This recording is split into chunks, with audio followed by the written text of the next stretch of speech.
જય શ્રી કૃષ્ણ. નમસ્કાર, પ્રણામ, સ્વાગત છે મિત્રો તમારું આપણી સૌની યુટ્યુબ ચેનલમાં. મિત્રો, એક ગામડામાં એક તૂટેલું ફૂટેલું ઘર હતું. જોવામાં તો એવું લાગી રહ્યું હતું કે છેલ્લા 25 થી 30 વર્ષોથી ના તો એમાં કઈ રિનોવેશન થયું છે અને ના તો એના પર કોઈ રંગ રોગન કરાવવામાં આવ્યું હોય. અને તે ઘરની અંદર એક વૃદ્ધ મહિલા રહેતા હતા, જેમનું આ દુનિયામાં કોઈ પણ હતું નહીં.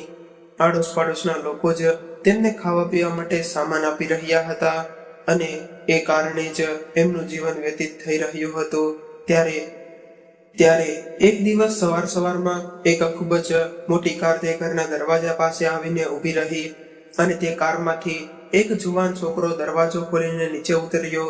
તેણે ખૂબ જ સારા કપડાં પહેરેલા હતા અને તે સીધો તે ઘરની અંદર જતો રહ્યો. અને તેણે અંદર જઈને જોયું તો તે વૃદ્ધ મહિલા કંઈક કામ કરી રહી હતી. ત્યારે તેને જઈને તે યુવાન છોકરો તેના પગમાં પડી ગયો અને જોરથી રડવા લાગ્યો અને કહેવા લાગ્યો કે તમારા કારણે મારી જિંદગી બદલાઈ ગઈ છે. આ બધું જોયા પછી તે વૃદ્ધ મહિલા ખૂબ જ વધારે મૂંઝવણમાં પડી ગયા અને તે વિચારવા લાગ્યા કે આ છોકરો કોણ હશે અને મેં એની જિંદગી કઈ રીતે બદલી નાખી. તો મિત્રો, કોણ હતો તે છોકરો અને શું હતી આ વૃદ્ધ મહિલાની કહાની, એ બધી જ હકીકત જાણવા માટે આ કહાનીને અંત સુધી ધ્યાનથી સાંભળજો. અને કહાની પસંદ આવે તો વિડીયોને લાઈક કરીને વધુમાં વધુ શેર પણ કરજો. તેમજ તમે આવી કેટલી અવનવી કહાની સાંભળવા માંગતા હોય તો આ ચેનલને સબસ્ક્રાઇબ પણ જરૂરથી કરી લેજો, જેથી અમારા આવનારા નવા વિડીયોની માહિતી તમારા સુધી સૌથી પહેલા પહોંચે. તથા કોમેન્ટ બોક્સમાં તમારો અભિપ્રાય જરૂરથી જણાવજો, જેથી કરીને અમે આવી કેટલી અવનવી કહાની તમારા સુધી તમારા પાસે પ્રસ્તુત કરી શકીએ. તો મિત્રો, આ કહાની છે ગુજરાતના એક નાનકડા એવા ગામડાની. એક નાનકડા ગામડામાં એક જીવતીબેન નામની મહિલા રહેતી હતી અને તેના પતિનું નામ મનોહરભાઈ હતું. તે બંને પોતાના ગામમાં બીજાની મજૂરી કામ કરતા અને પોતાના ઘરનું ગુજરાન ચલાવતા હતા.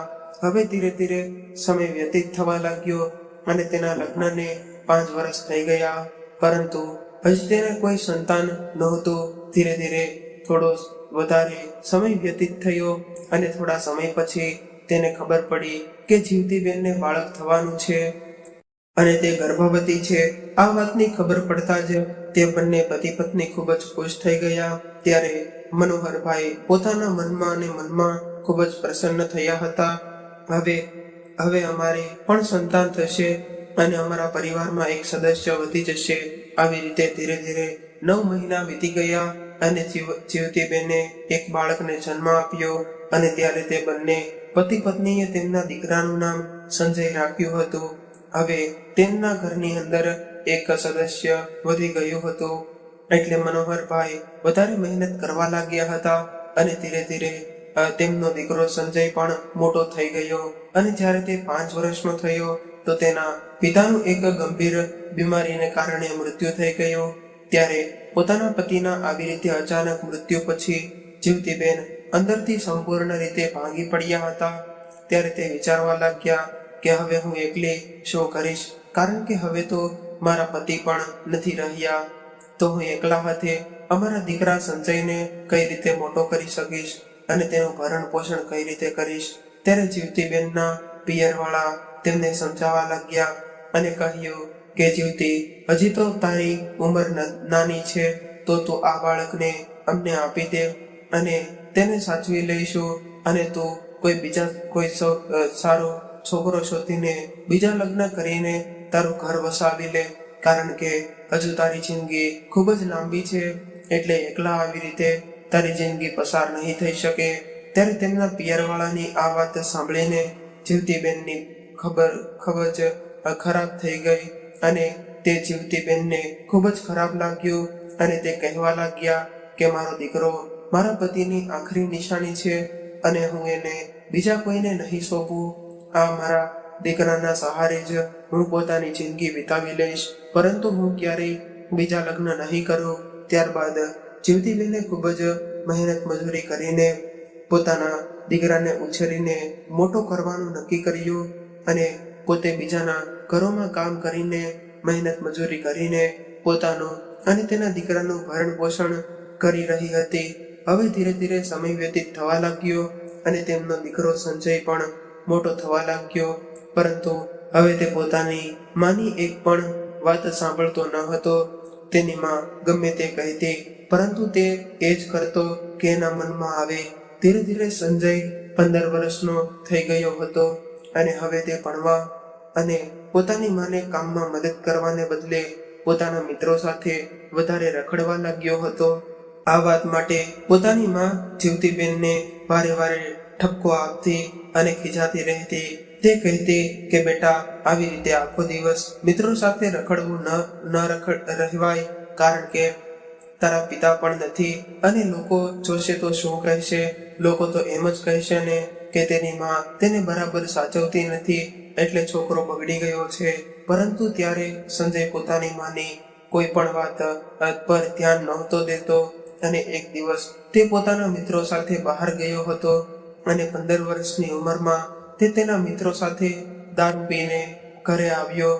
તે જેવો જ તે ઘરે આવ્યો અને આ વાત વિશે જીવતીબેનને ખબર પડી તો તેણે સંજયને ખૂબ જ જોરદાર પીટ્યો અને રડતા રડતા કહેવા લાગ્યા કે તારા જેવો દીકરો પેદા થયો એના કરતાં તો મને કોઈ સંતાન જ ન હોત તો સારું હોત. કમસે કમ મારે આજે આ દિવસ તો ન જોવો પડ્યો હોત. ત્યારે જીવતીબેન ઘણી વાર સુધી પોતાના દીકરાને મારતી રહી.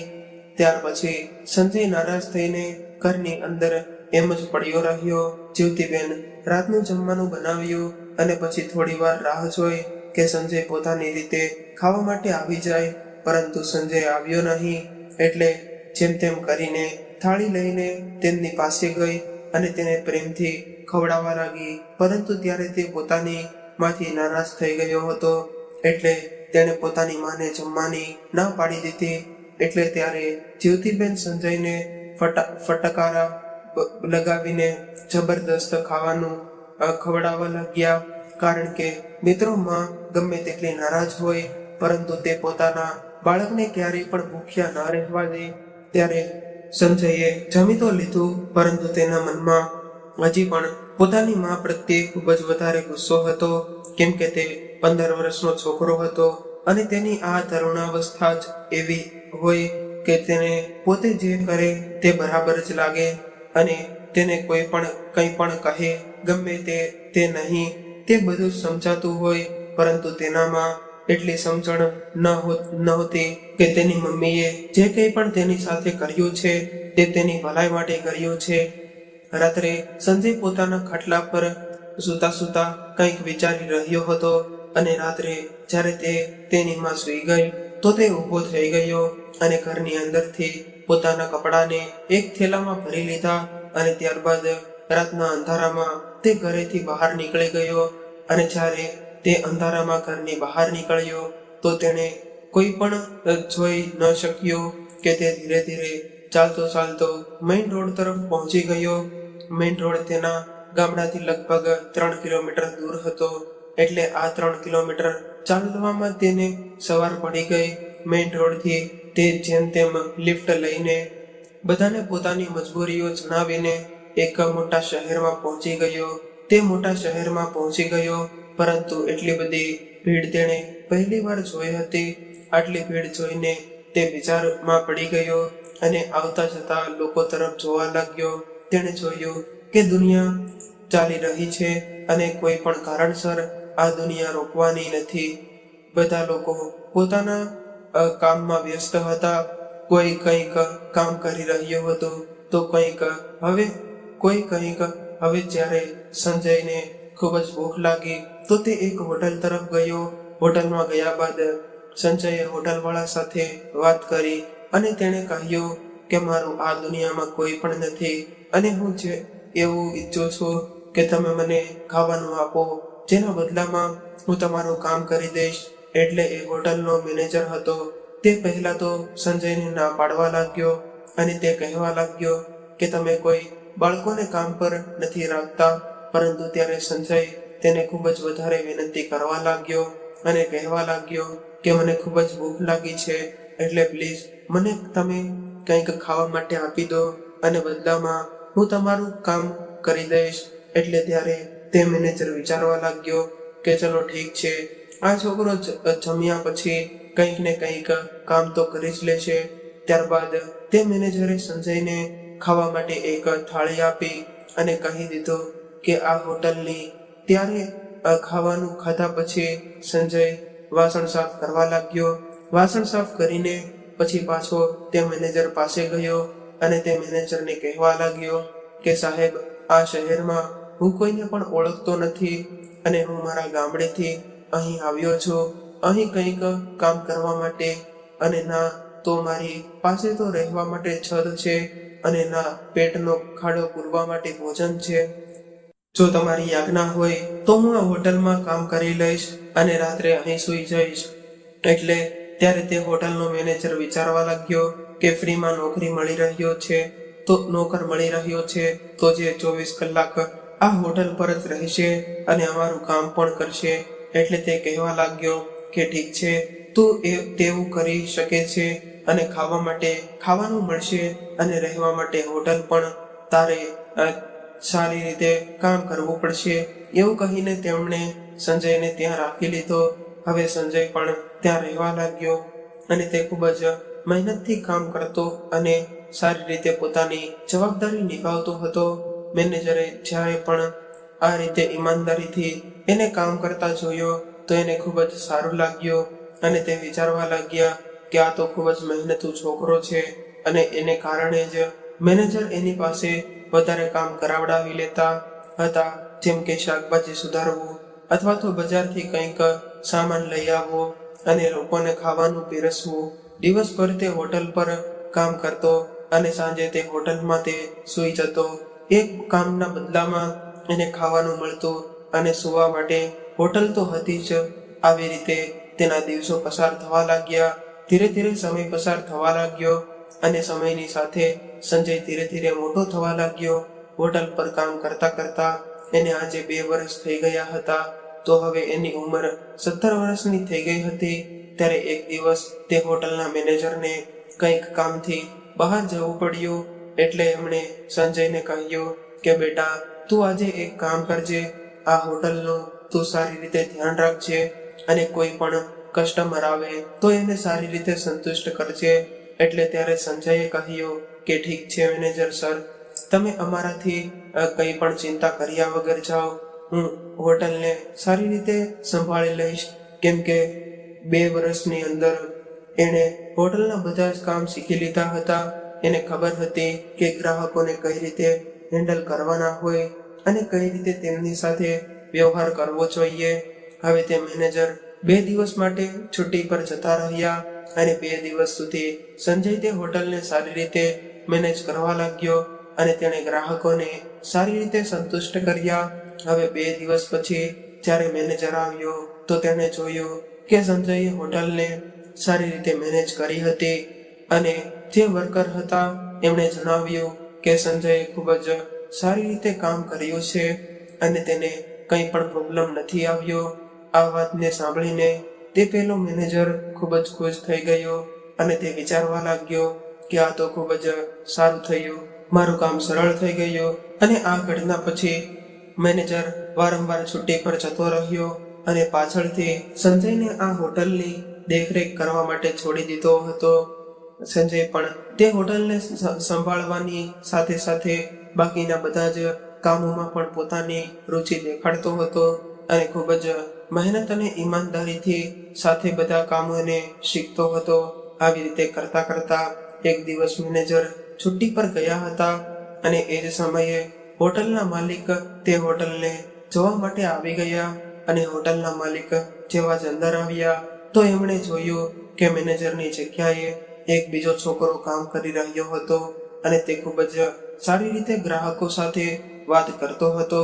જ્યારે હોટલના માલિક હોટલની અંદર આવ્યા તો સંજયે તેની સાથે ખૂબ જ સારી રીતે વ્યવહાર કર્યો અને પૂછ્યું કે સર, તમને જમવાનું શું જોઈએ છે? ત્યારબાદ તે હોટલના માલિક એક ટેબલ પર બેસી ગયા અને તેમણે ખાવા માટે ઓર્ડર આપી દીધો અને હોટલના માલિક ટેબલ પર બેઠા બેઠા જમવાની રાહ જોઈ રહ્યા હતા. ત્યારે સંજય તેમના માટે જમવાનું લઈને આવ્યો અને જેવો જ તે જમવાનું લઈને આવ્યો તો હોટલના માલિકે તે ભોજનમાં કંઈક ખામી કાઢી અને સંજયને ખીજાવા લાગ્યા. એટલે બધો સ્ટાફ ત્યાં ભેગો થઈ ગયો. પરંતુ ત્યારે સંજયે ખૂબ જ સારી રીતે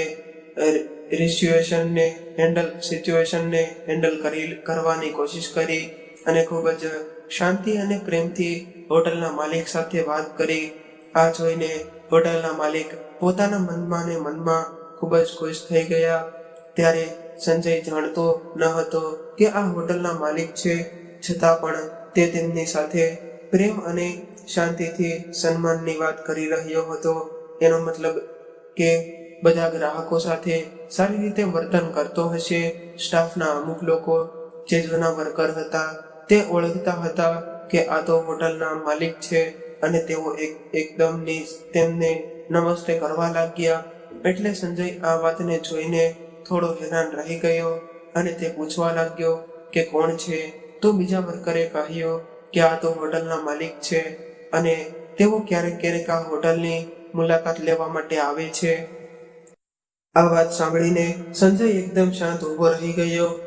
ત્યારે હોટલના જે માલિક હતા એમણે એની પીઠ થપથપાવી અને કહેવા લાગ્યા કે શાબાશ બેટા, તે જે કંઈ પણ કર્યું એ ખૂબ જ સારું અને બરાબર કર્યું છે. ત્યાર પછી એમણે સંજયને પૂછ્યું કે બેટા, આ હોટલના મેનેજર જેને મેં રાખ્યા હતા તે ક્યાં છે? એટલે બધા સ્ટાફ વાળા તેને કહી દે છે કે તે તો વારંવાર છુટ્ટી પર જતા રહે છે અને પોતે છુટ્ટીમાં જાય ત્યારે સંજયને તે બધું કામ સોંપીને જાય છે અને આ આપણા હોટલની અંદર જ રહે છે. હોટલના જે માલિક હતા એમણે સંજયનું કામ પણ જોઈ લીધું હતું અને તેની મજબૂરી પણ સમજી લીધી હતી કે તેની પાસે રહેવા માટે ઘર નથી અને ખૂબ જ ઈમાનદારીથી કામ કરે છે.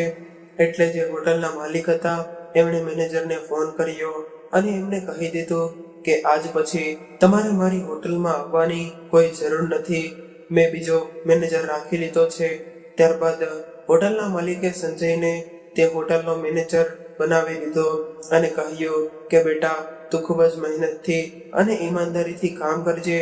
આવી રીતે તે હોટલના માલિક તેને મેનેજર બનાવીને ત્યાંથી જતા રહ્યા અને તેમની બીજી પણ ઘણી બધી હોટલો હતી. પરંતુ બધી હોટલોમાં જે હોટલનો મેનેજર સંજય હતો તે હોટલ ખૂબ જ વધારે પ્રગતિ કરવા લાગી હતી. તેમાં ખૂબ જ વધારે ગ્રાહક આવવા લાગ્યા હતા અને તેની નામના દિવસે ને દિવસે વધી રહી હતી. આ વાતને જોઈને હોટલના માલિક હતા તે હેરાન રહી ગયા અને વિચારવા લાગ્યા કે આ છોકરો તો ખૂબ જ વધારે મહેનતી છે અને તેને કારણે જ મારી હોટલમાં આટલી સારી પ્રગતિ થઈ રહી છે અને આટલા બધા વધારે ગ્રાહક હોટલ પર આવી રહ્યા છે. એક દિવસ તે હોટલના માલિકે સંજયને પોતાના ઘરે બોલાવ્યો. એટલે સંજય પોતાના ઘરે ગયો. તે હોટલના માલિકનું ઘર ખૂબ જ આલીશાન હતું અને તેમની પાસે ઘણી બધી ગાડીઓ પણ હતી અને તે બંને પતિ પત્ની જ તે ઘરમાં રહેતા હતા. સંજય જેવો જ તે હોટલના માલિકના ઘરની અંદર ગયો તો હોટલના માલિક ત્યારે જમી રહ્યા હતા. તેમણે એમને સંજયને પણ ડાઇનિંગ ટેબલ પર બેસવા માટે કહ્યું અને પછી તેની સાથે વાતો કરવા લાગ્યા અને કહેવા લાગ્યા કે બેટા, જે હોટલને તું ચલાવી રહ્યો છે તેનો સેલ ઘણો વધારે વધી ગયો છે અને મારી બીજી ઘણી બધી હોટલો પણ છે. તો હું એવું ઈચ્છું છું કે તું બધી હોટલોને આવી રીતે જ મેનેજ કરે અને સારી રીતે તેમને ચલાવે. આ વાત સાંભળીને સંજય ખૂબ જ ખુશ થઈ ગયો અને પોતાના માલિકના મોઢેથી પોતાની પ્રશંસા સાંભળીને કહેવા લાગ્યો કે ઠીક છે સાહેબ, જેવું તમે કહી રહ્યા છો એવું જ થશે. અને ત્યારબાદ સંજય તેમની બધી જ હોટલની સારી રીતે દેખરેખ કરવા લાગ્યો અને બધી હોટલોનું કામ સંજય પોતે જ જોવા લાગ્યો. અને હવે હોટલની અંદર ભલે કોઈ નવો સ્ટાફ ભરતી કરવાનો હોય અથવા તો કોઈ પણ પ્રકારનું મોડિફિકેશન કરવાનું હોય, બધું જ કામ સંજય સંભાળતો હતો. આવી રીતે ધીરે ધીરે સમય પસાર થવા લાગ્યો અને સંજય 22 વર્ષનો થઈ ગયો હતો અને હવે તે જૂનો અને જાણીતો થઈ ગયો હતો. એટલે ઘણી બધી વખત તે હોટલના માલિકના ઘરે જતો હતો કેમ કે તેને જ બધો હિસાબ કિતાબ જોવાનો હતો અને જે કંઈ પણ રૂપિયાની હોટલમાંથી કમાણી થઈ જતી તે બધો જ હિસાબ કિતાબ તે માલિકને સમજાવવા માટે અને તેમને આપવા માટે તેમના ઘરે જતો હતો. તે જ્યારે પણ હોટલના માલિકના ઘરે જતો તો એના માલિક અને તેના પત્ની તેમને ખૂબ જ પ્રેમથી બેસાડતા અને વાતો કરતા અને તેને ખૂબ જ સારી નોકરોથી જોતા હતા, કેમ કે સંજય તેને ખૂબ જ સારી નજરોથી જોતા હતા, કેમ કે સંજય ખૂબ જ વધારે મહેનતી છોકરો હતો અને સારી રીતે તેમને માન સન્માન પણ આપતો હતો અને ઘરના પણ કોઈ પણ કામ તેઓ સંજયને સોંપતા તો પણ તે સારી રીતે કરતો હતો. મિત્રો, તે હોટલના માલિકને કંઈ પણ સંતાન હતું નહીં, તેના કારણે સંજયના તેમના ઘરના પણ કંઈ પણ કામ હોય તો તે કરી આપતો હતો. આવી રીતે ધીરે ધીરે સમય પસાર થવા લાગ્યો અને એક દિવસ હોટલના માલિક અને તેના પત્ની એકબીજા સાથે વાતો કરી રહ્યા હતા કે આ છોકરો ખૂબ જ વધારે સારો છે અને હોશિયાર પણ છે, તો આપણે એક કામ કરીએ કે આ છોકરાને દત્તક લઈ લઈએ. પરંતુ ત્યારે હોટલના માલિકે કહ્યું કે નહીં, હજુ તે એ ટાઈમ નથી આવ્યો. જ્યારે ટાઈમ આવશે ત્યારે આપણે આને કાયદેસર દત્તક લઈ લઈશું. ત્યારબાદ ધીરે ધીરે આવી રીતે જ થોડો સમય વીત્યો અને હોટલના માલિકના પત્ની બીમાર પડી ગયા. ત્યારે તે હોટલના માલિકે તેમની પત્નીને ખૂબ જ સારવાર કરાવી, પરંતુ તે બિચારી બચી ન શક્યા, તેમનું મૃત્યુ થઈ ગયું. એટલે હોટલના જે માલિક તે અંદરથી ખૂબ જ ભાંગી પડ્યા અને આ દુઃખના કારણે તેઓ પણ ઘણી વખત બીમાર રહેવા લાગ્યા. તેમણે એક દિવસ સંજયને કહ્યું કે બેટા, હવે તું હોટલમાં ન રહેતો, હવે તું મારા ઘર પર રહેવા માટે આવી જજે અને અહીં જ રહેજે, કેમ કે હવે હું એકલો પડી ગયો છું અને મારે કોઈ સંતાન તો નથી, એટલે તું મારી પાસે રહેજે તો મને ઘરમાં થોડું ગમશે. ત્યારે આ વાત સાંભળીને સંજય પણ હોટલના માલિકની વાતથી સંમત હતો અને ત્યાં જ તેમના ઘર પર રહેવા લાગ્યો. સવારમાં તે પોતાના કામ પર જતો રહેતો અને આખો દિવસ હોટલને સારી રીતે સંભાળતો અને સાંજે પાછો હોટલના માલિકની પાસે આવી જતો હતો. પરંતુ જે હોટલના માલિક હતા તેમની તબિયત દિવસે ને દિવસે ખરાબ રહેવા લાગી અને તેઓ બીમાર રહેવા લાગ્યા હતા, કેમ કે તેમની પત્નીના મૃત્યુનો તેમને ખૂબ જ વધારે આઘાત લાગ્યો હતો, જેના કારણે તેઓ અંદરથી એકદમ ભાંગી પડ્યા હતા. ત્યારે સંજય તેમનું ખૂબ જ વધારે ધ્યાન રાખતો હતો. રાત્રે જ્યારે જેઓ સુવા જતા તો સંજય તેમના પગ દબાવી દેતો અને સારી રીતે તેમનું ધ્યાન પણ રાખતો હતો. એક દિવસ રાત્રે આવી રીતે જ સંજય હોટલના માલિકના પગ દબાવી રહ્યો હતો. ત્યારે હોટલના માલિક તેમની હકીકત પૂછવા લાગ્યા, તો બેટા, તું આટલા ટાઈમથી અમારી પાસે કામ કરી રહ્યો છે, મેં ક્યારેય પણ તારા વિશે જાણવાની કંઈ પણ કોશિશ નથી કરી, પણ હવે હું જાણવા માંગુ છું કે તું ક્યાંથી આવ્યો છો અને તું ક્યાંનો છો અને અહીં એકલો શું કામ રહે છે અને તારો પરિવાર ક્યાં છે. ત્યારબાદ સંજય પોતાની બધી જ હકીકત હોટલના માલિકને કહી સંભળાવે છે. તે જણાવે છે કે નાનપણમાં જ જ્યારે હું 5 વર્ષનો હતો તો મારા પિતાનું મૃત્યુ થઈ ગયું હતું. ત્યારબાદ મારી માએ મને એકલા હાથે ઉછેરીને મોટો કર્યો હતો, પરંતુ મેં ક્યારેય પણ મારી માને સમજી નહીં અને હું મારા મિત્રોની સાથે રખડતો રહેતો. 15 વર્ષની ઉંમરમાં હું એક દિવસ દારૂ પીને ઘરે આવ્યો અને ત્યારબાદ મારી માએ મને ખૂબ જ માર્યો અને તેને કારણે હું પોતાનું ઘર છોડીને સીધો જ આ શહેરમાં આવી ગયો હતો.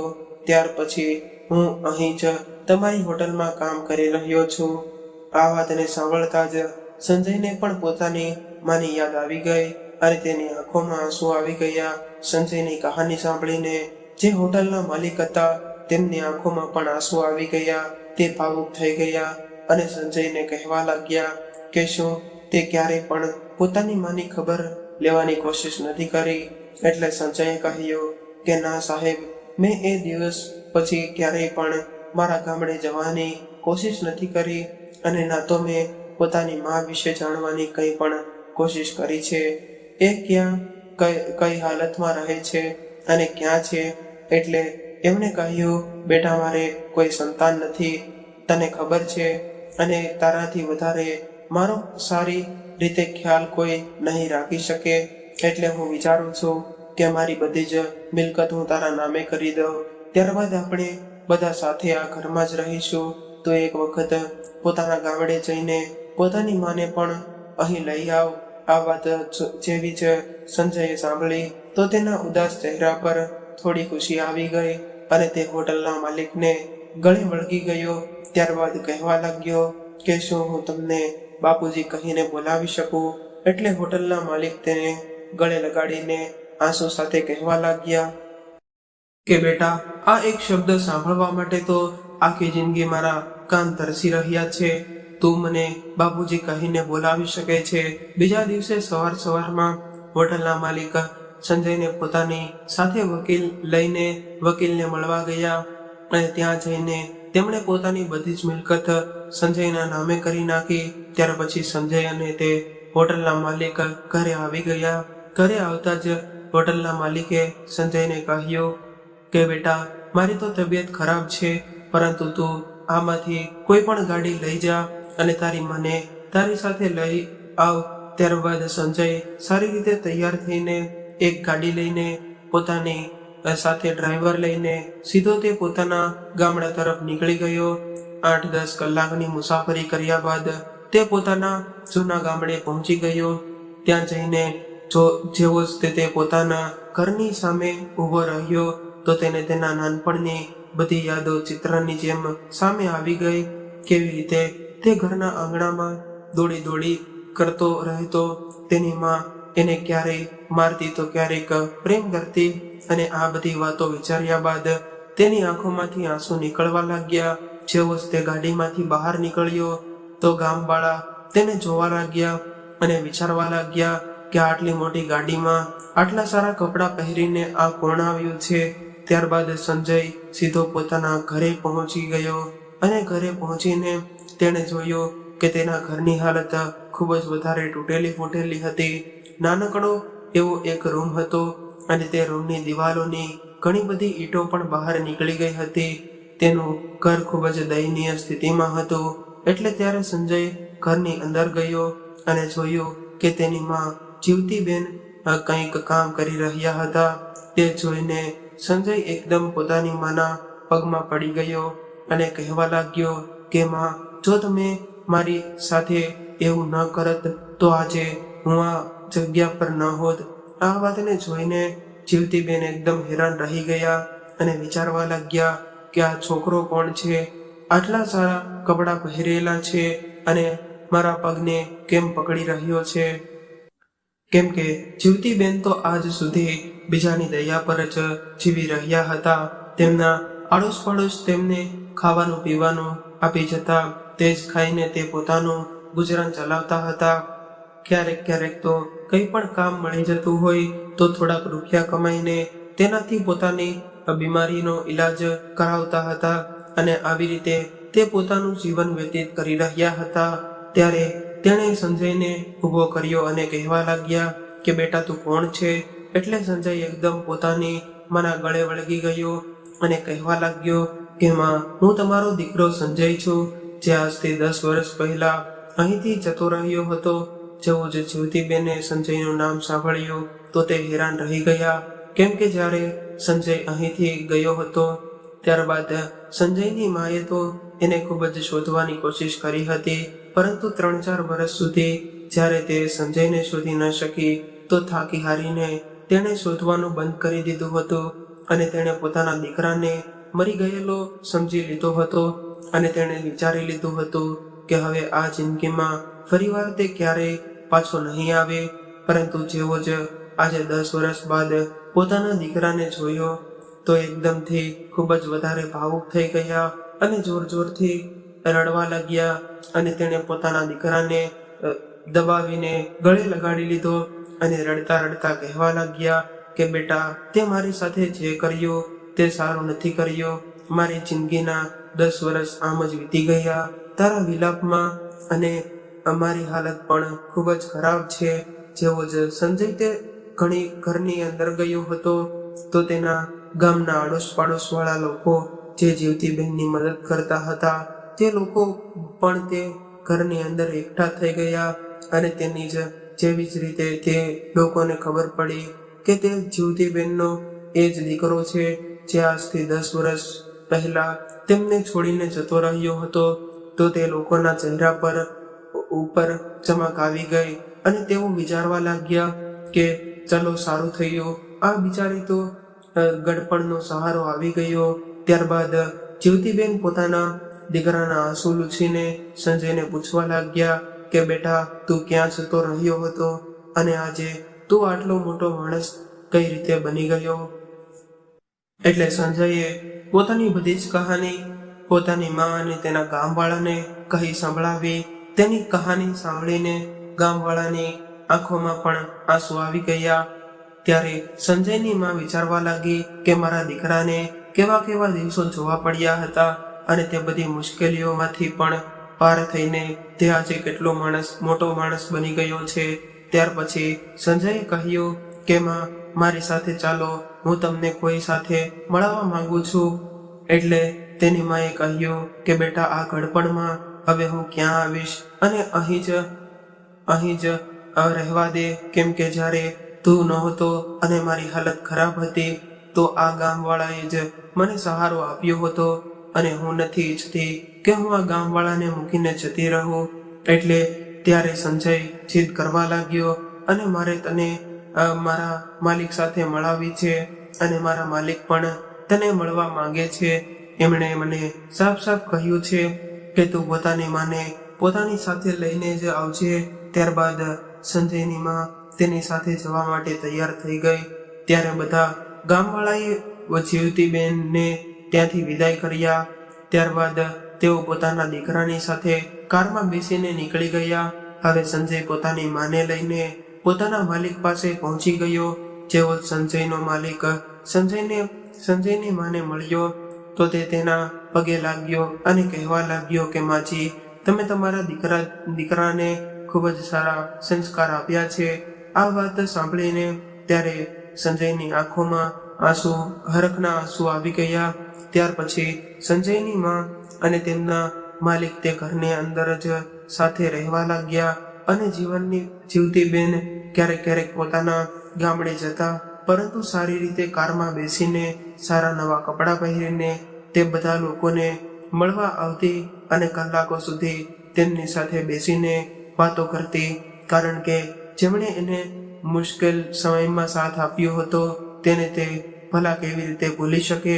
અહીં સંજય પણ ક્યારેક ક્યારેક પોતાના ગામડે આવી જતો અને તે બધાને સારી રીતે મળતો અને વાતો કરતો અને તેમનો અહેસાસ જિંદગીભર ભૂલી શકે તેમ ન હતો. તો મિત્રો આ વાર્તા એક છોકરાની છે જ્યાં તેને ખરાબ રસ્તે જવાથી રોકવા માટે તેની માએ તેને ખૂબ જ માર્યો અને તેને કારણે તે ઘરેથી ભાગી ગયો અને એ જ ખૂબ જ સારો સફળ માણસ બનીને પાછો પોતાના ગામડા તરફ ગયો. જો ત્યારે તેની માં તેની સાથે એવું ન કરત, કદાચ સંજય તો આજે એક દારૂડિયો અને ખરાબ માણસ હોત, પરંતુ પોતાની માના એક મારને લીધે આજે તે એક સારો માણસ બની ગયો હતો. તો મિત્રો આપણા માતા પિતા ક્યારેય પણ આપણને ખીજાય અથવા તો મારે તો તે આપણા સારા માટે જ હોય છે. એટલે તેમની માર અને ગુસ્સો એ તેમનો પ્રેમ સમજીને હંમેશા તેમની વાત માનવી જોઈએ, જેથી આપણે જિંદગીમાં આગળ વધી શકીએ. તો મિત્રો આજની આ કહાની વિશે તમારું શું મંતવ્ય છે તે કોમેન્ટ કરીને જરૂરથી જણાવજો. અને કહાની પસંદ આવી હોય તો વિડીયોને લાઈક કરીને વધુમાં વધુ શેર પણ કરજો. અને તમે આવી જ કેટલી અવનવી કહાની સાંભળવા માંગતા હોય તો આ ચેનલને સબસ્ક્રાઇબ જરૂરથી કરી લેજો, જેથી અમારા આવનારા નવા વિડીયોની માહિતી તમારા સુધી સૌથી પહેલા પહોંચે. તો ચાલો મિત્રો હવે ફરી મળીશું એક નવી કહાની સાથે.